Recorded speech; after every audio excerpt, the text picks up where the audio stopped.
The doTerra Healing Hands Foundation brings healing and hope to the world through providing global communities with the tools they need to become self-reliant.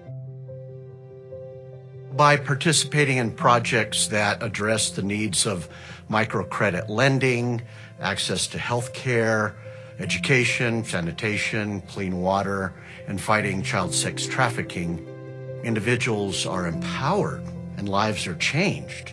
doTerra International provides all the overhead and administrative costs of the foundation, thereby ensuring that 100% of all donations go directly to the people in need.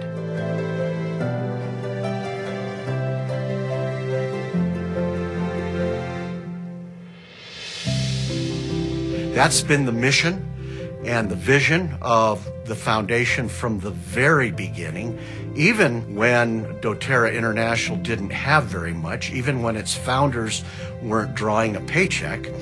But the desire, the objective was to establish a pattern of giving right from the very beginning.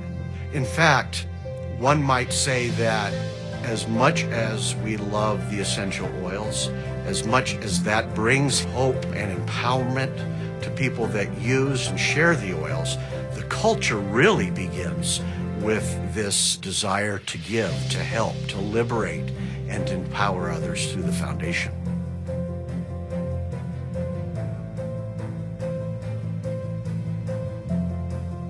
One of the primary differences between doTerra and its humanitarian foundation and so many others is the difference that you see in the lives of the people. They come to doTerra looking for their why, their reason to participate in something, to give back, and they find it in the Healing Hands Foundation.